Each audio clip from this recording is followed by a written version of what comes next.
Welcome to C-Suite Scale, where executive minds unpack the real stories behind business growth. Today I'm joined by Tony Scott, who is the CEO of Intrusion. Hi, Tony. How are you? I'm doing great, Brenda. Good to talk to you. So great to talk to you. Super excited to gain your insights today. So, talk to me a little bit about what you do at Intrusion. Well, I'm CEO of this small but publicly traded cybersecurity company. We're located in Plano, Texas. And as you can see out the window, it's a beautiful day here in Plano. It does look beautiful. Awesome. So, what is that? What does Intrusion do?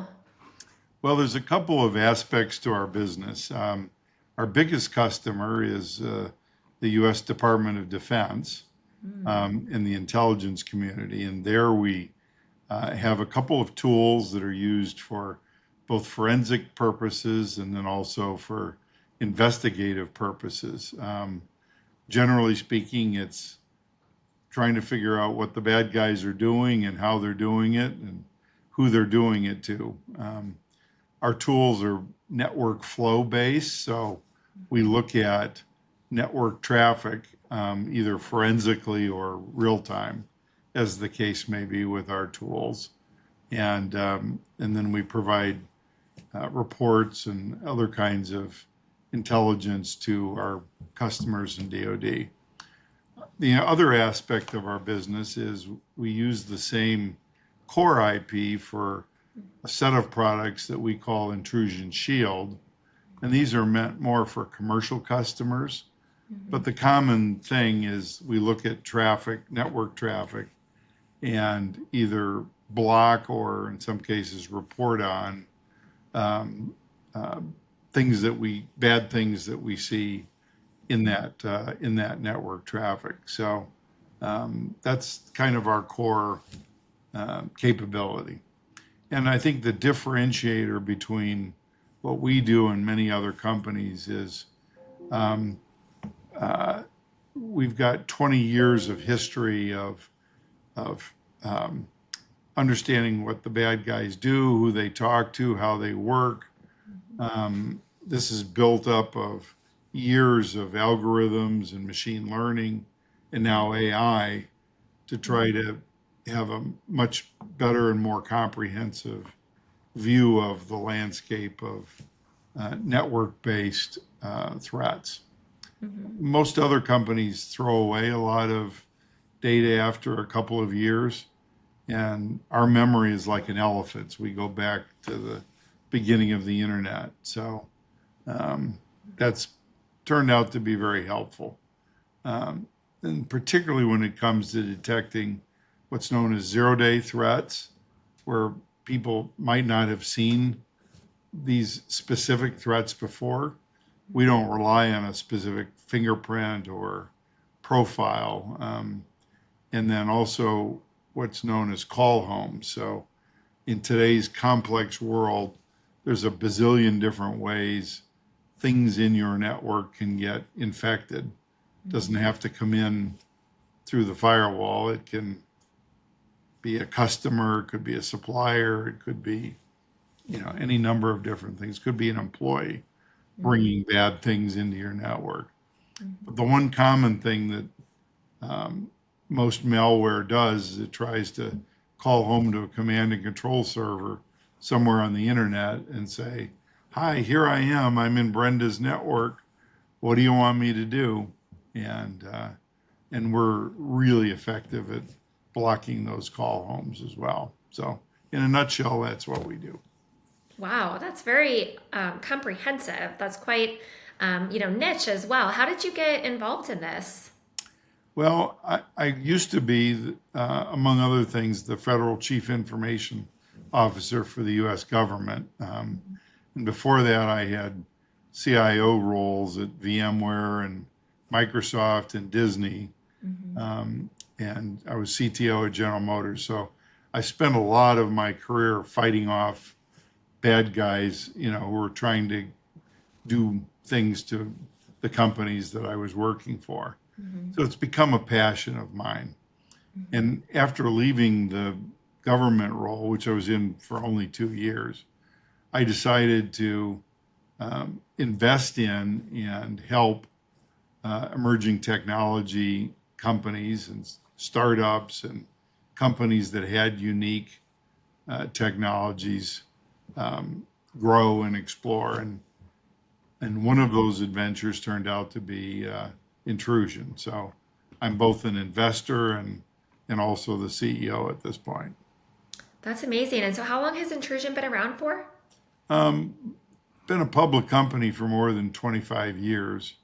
Um, we actually started in the secure networking business, Hmm. helping build some of the first uh, networks between the U.S. and uh, allies and so on, but got out of the physical networking business quite a long time ago and focused on software and focused on internet-based threats more than 20 years ago now. So Wow, okay.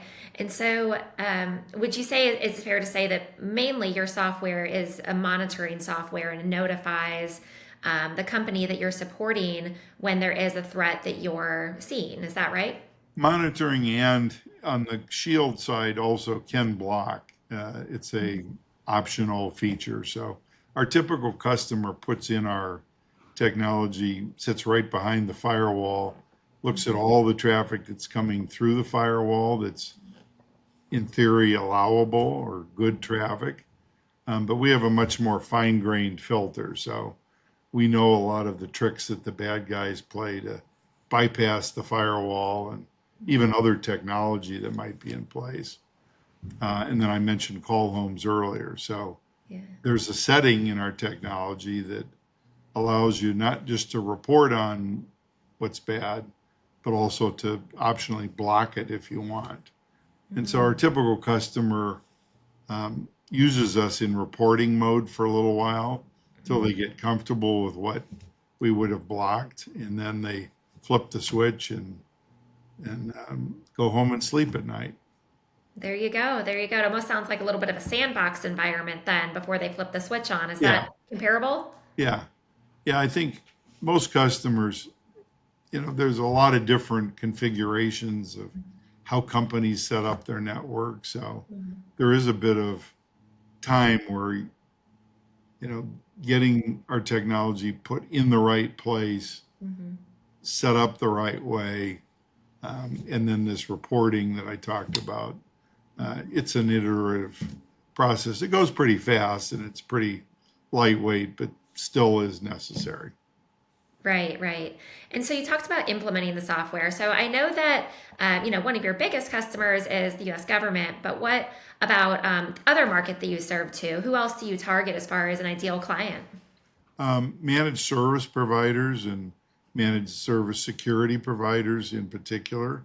Mm. Um, those folks are protecting small, medium businesses that can't afford to have all of the people resources and Mhm. high-end, costly cybersecurity solutions that the big Fortune 100 kind of companies uh, have.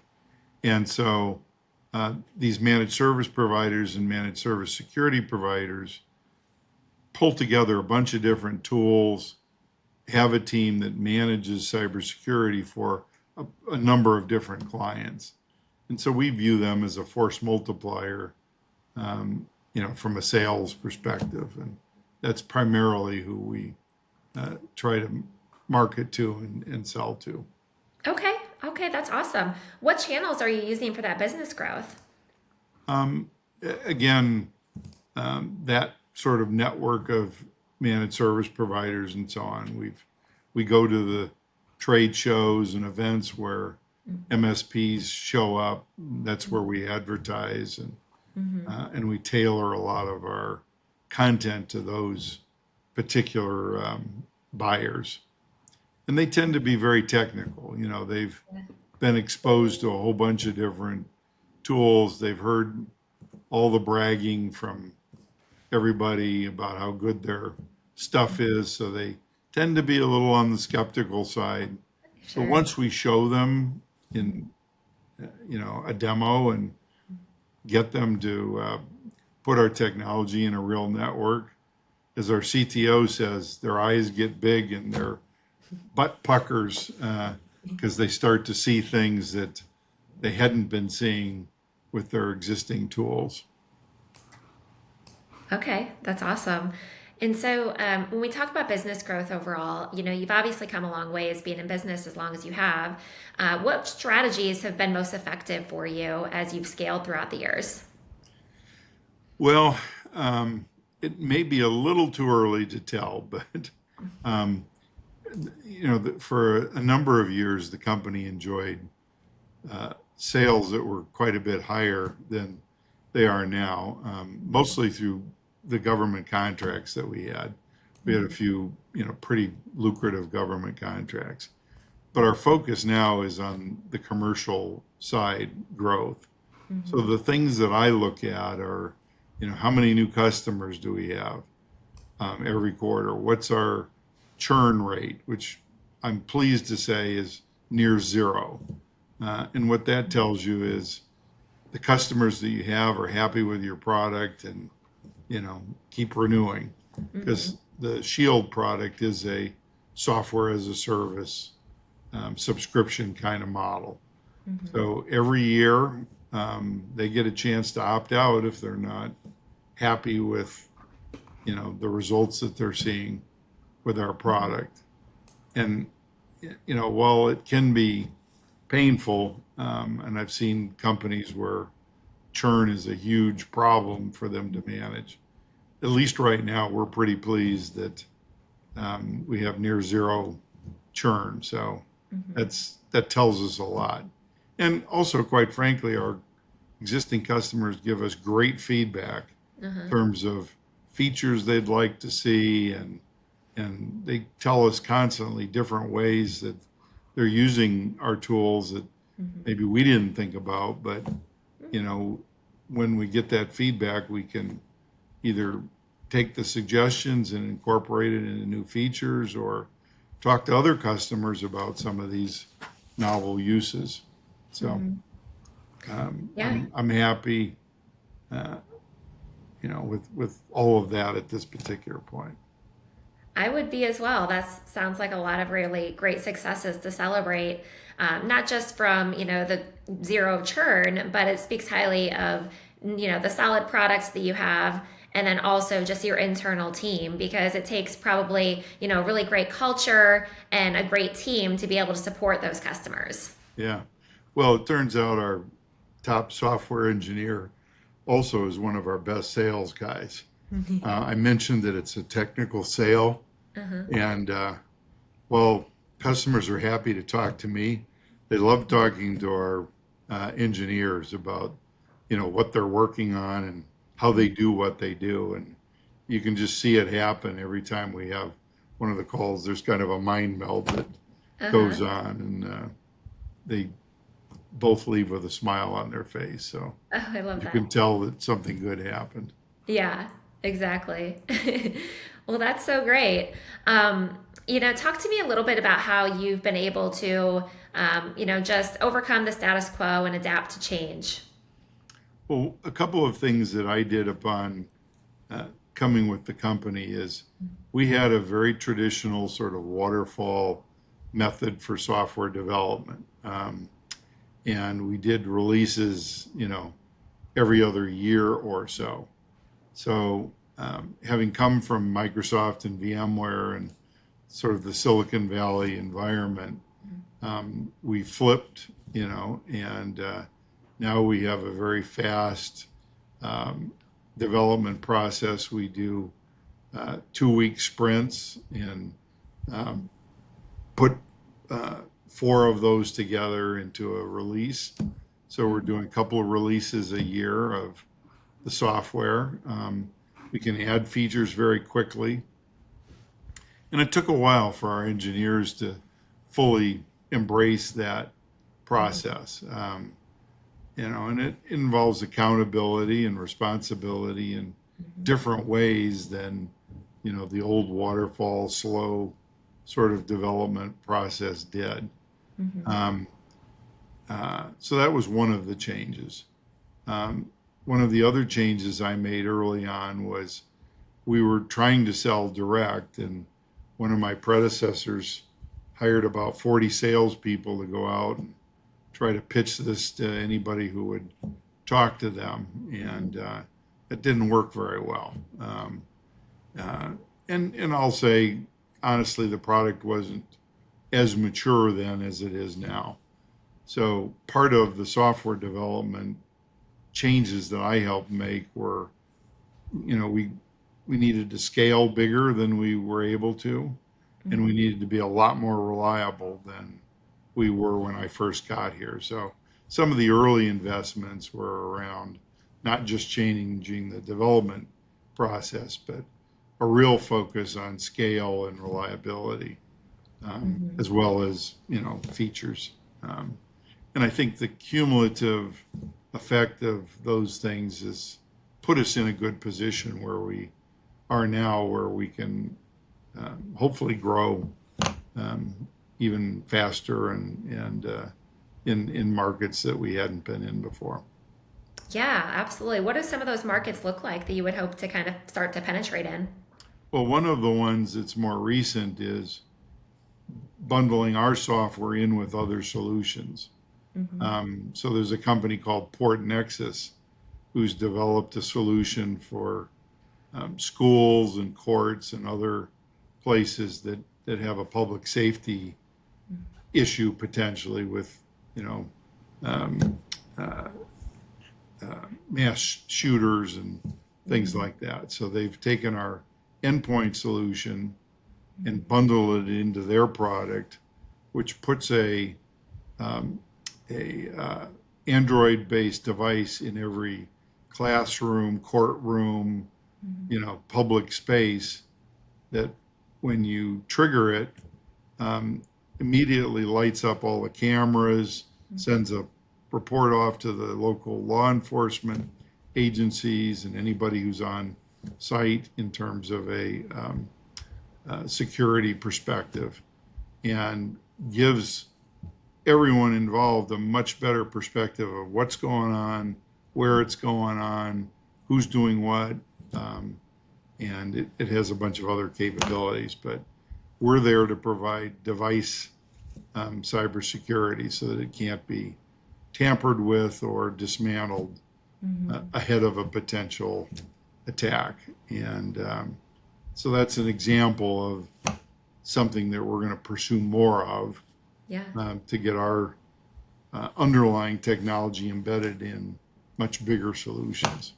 Right, right. I love that. What is one of the most proactive attacks that you prevented from happening? Oh boy, they happen every day actually. Oh gosh. There's Okay. something called 0 days, which I think I mentioned before, Yeah. which is it's a novel attack that kind of nobody's ever seen before. And most cybersecurity solutions rely on some prior knowledge. What does this thing look like? What are the fingerprints that are associated with that? Um, it'd be like face recognition, and it would be a parallel, right? Mm-hmm. If I can recognize your face, I can say, oh, Brenda's allowed in or not allowed in, right? But a lot of these 0 day attacks, it's a new face. It's not something that has ever been seen before. Mm-hmm. But because we're network based and we can see the metadata around where this thing is coming from, how it got here, what ports and other technical aspects of this attack that we can see, and we can bounce that against our historical database of who the bad guys are, techniques that they've used, and proxies that they've used, and other things. Mm-hmm. We can say, this one, even though I've never seen this face before, that's probably high probability of this being a nefarious, sort of activity, and Mm-hmm. either report on it or, as I said before, block it. Um, Very good. and so we see those every day, where there's Mm-hmm. some new thing that nobody's ever seen before, but Yeah. And not all of them are, you know, existential threats. Some of them are, just petty criminals fooling around trying to, you know, see if they get lucky kind of thing. But, Right, right. some of them are kind of nation state caliber sort of attacks that, you do need to worry about and make Hmm. sure you block. Absolutely. Well, definitely have to stay on your toes, which sounds like you're doing a great job of. Talk to me a little bit, and you mentioned this earlier about AI, how it's being implemented into your company, and then also how you're making sure that you're being proactive with your customers and clients in AI. Yeah. Well, AI, as you probably realize, is the biggest topic everywhere for all kinds of reasons today. Hmm. Um, and we have a long history at Intrusion here of using algorithms and machine learning, and that naturally flows into AI. So our engine is trained on massive amounts of data that we've gathered over the last 25 years, and we're refreshing that data constantly. What AI does is it gives us an additional tool to look at that and find unique combinations of things that maybe we didn't see or know before. Hmm. And the result is we solve one of the problems that a lot of cybersecurity people deal with, which is the false positive problem.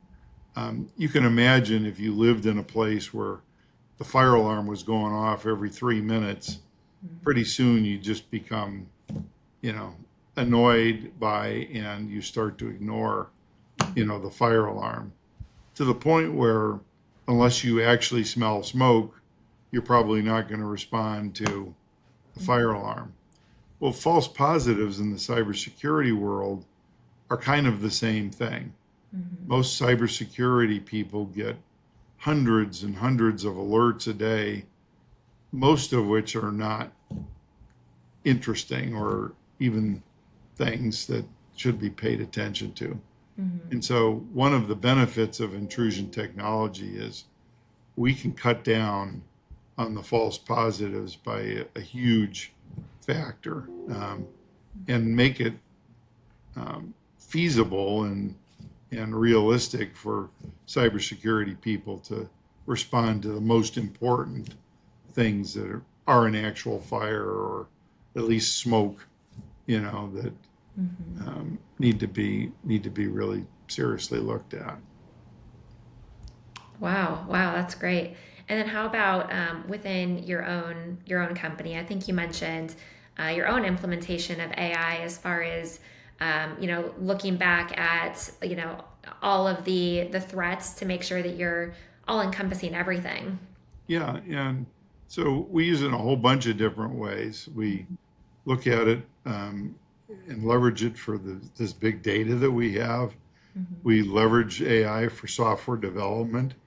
It's certainly helped speed up our internal software development process, where you can have an AI machine write a lot of code and then perfect it, with a knowledgeable software developer.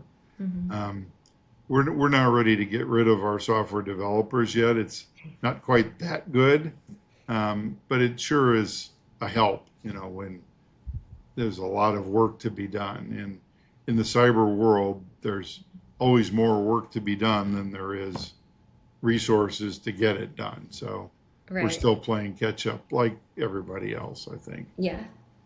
Absolutely. Yeah, I hear that messaging consistently across the board with everyone I'm talking to in this space, so that definitely makes sense. Yeah. Well, talk to me a little bit about what you are excited for the rest of 2025 and going into 2026. Well, I think, as I said, the cyber world's an ever challenging sort of space.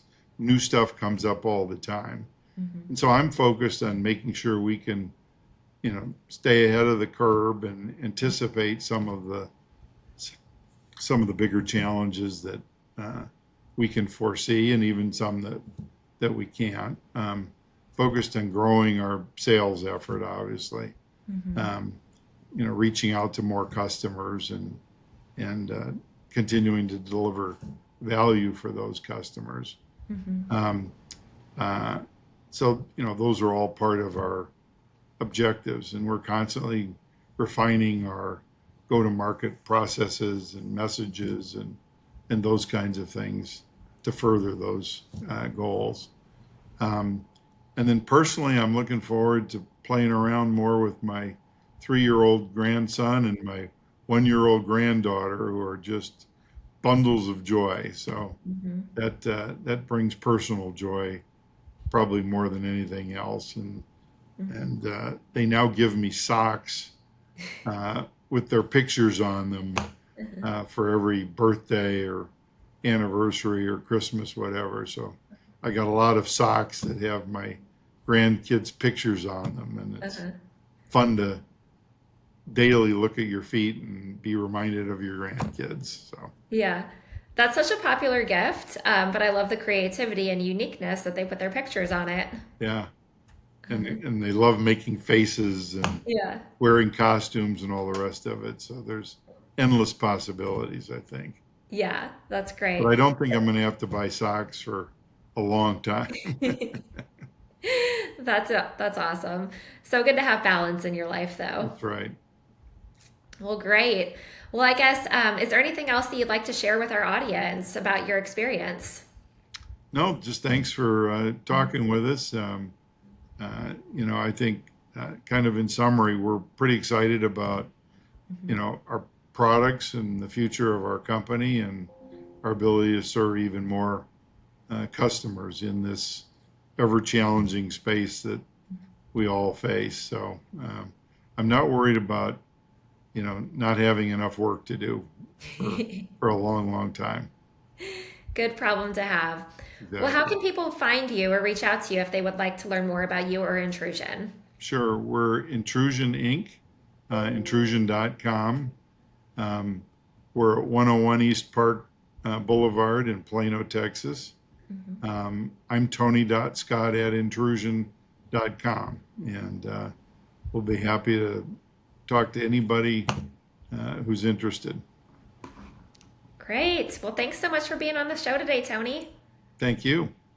All right, take care. Take care. Thanks, Brenda.